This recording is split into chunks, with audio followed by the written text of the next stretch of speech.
Next, Arsenio.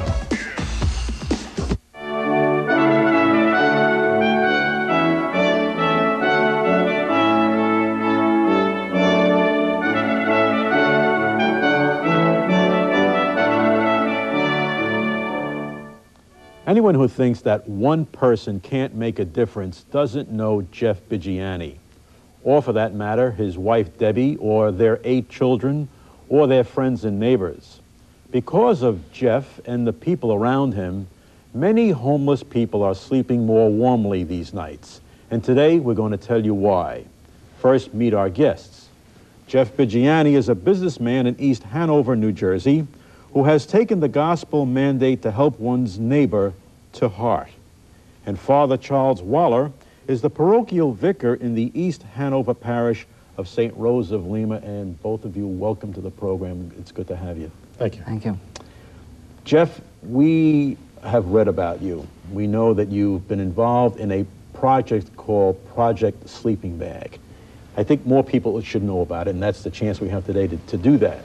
Tell us, what is it and how did it start? Oh, it's a project to bring sleeping bags to people actually living on the street.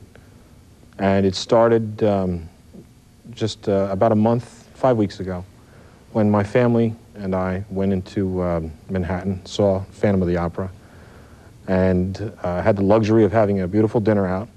And on the way returning home, saw outside the Lincoln Tunnel all people living in cardboard boxes and in fairly terrible conditions. And thinking about how fortunate we were, decided that we should be able to do something to help these people. And the idea of sleeping bags came about, and it's just from our own private effort has expanded with community involvement, friends, and now the church. It was essentially a project that came out of nowhere. You were in the car, you saw what was going on before your eyes, couldn't believe it, and you said you had to do something about it. That's right. That's basically how it started. So now, Father Waller, in your parish, at some point you heard what Jeff and his family were interested in and what they were doing. What did you tell your parishioners in terms of why they should pay attention as well? We tried to stress to them the importance of responding to the appeal that Jeff was making. He started this project and got it going with his own resources, but then because so many people heard about what he was doing, they were anxious to contribute their own support and their efforts and their monetary contributions. So it just took off from there. And I can remember one Sunday right before Christmas when we had explained to the people about how Mary and Joseph were homeless until a man who had a stable took them in, and Jesus the Savior was born. So, you know, the idea of the homeless was something that I thought was important for them to see, that you know, the Lord himself was born in very humble, you know, circumstances, and this was something that we should be behind, that the church should support any effort to help any homeless person. So Jeff, now the family decides that it's going to do something. Mm-hmm. It needs to do something. You've decided sleeping bags are the answer, not blankets or not bringing food, but sleeping bags. Sleeping bags are a start. I wouldn't say the answer, but it is a start. Yeah. I mean, the answer for you at that moment. At that moment, you're right. Okay, now how did you go about getting this project off the ground? We had some funds we had put on the side. We saved this big barrel of change at home. It's like a glass jar. And we decided that if the kids would roll it, because that's more work than anything, that we would put that into a pot and buy the sleeping bags with that. We took that and added some more personal money, and a friend of mine that I had mentioned it to gave us some money. We came up with enough to buy 158 bags at wholesale. We had, I skipped a part, we had gone to, contacted a company out in Kansas and told them of what we were going to do to see if they would sell the bags at least at wholesale, if not donate some. And I contacted our pastor, Father McCarthy. He agreed to let us use, or work it through the church so that we could achieve the status of a nonprofit organization. Sure. Save tax, maybe have donations come in under the auspices of the Patterson Diocese, and do away with any of the problems of setting up a nonprofit organization. Aside from that, the church was very helpful in spreading the word and getting our own community to come together with dollars. But from that first delivery of 158 bags, the church, Father McCarthy, Father Charles, Sister Ann, Sister Dolores, two of our sisters came with us. On the subsequent delivery, Sister Ann also came with us. We went in to give out the bags. We had 3 stops in mind. We thought we would make it. Outside the Lincoln Tunnel was going to be the first. In Manhattan? In Manhattan, yes. And then the Bowery, and then Penn Station in Newark, because we had heard about people in New Jersey were saying, you know, New Jersey has homeless too. Let's take care of New Jersey. And we had just never seen that quantity of homeless in New Jersey, but we've come to learn that there are quite a few homeless in New Jersey as well. We took care of the first stop, and there were so many people that were on those streets living in this condition that we didn't make it to the second stop. 158 bags were gone, and there were still a couple that came. A woman with a baby came up afterwards. We couldn't help her with the sleeping bag, so we gave her a monetary donation. So hopefully she could buy a sleeping bag, but...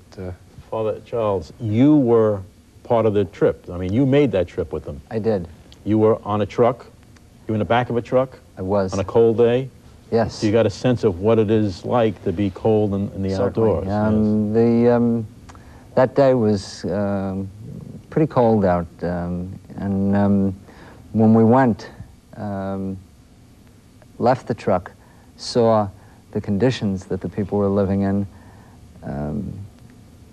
must have imagined at that point what the cold was like, and whatever cold or deprivation, inconvenience we had to endure was small in what these people have to endure on a day-to-day basis, never knowing what the condition of their little home is going to be like when they return, and how much battered by the elements what they have could be. We were freezing just in setting up the sign on the truck. Is that right? Oh, you could hardly feel our fingers. We're inside that cold ice box of a truck.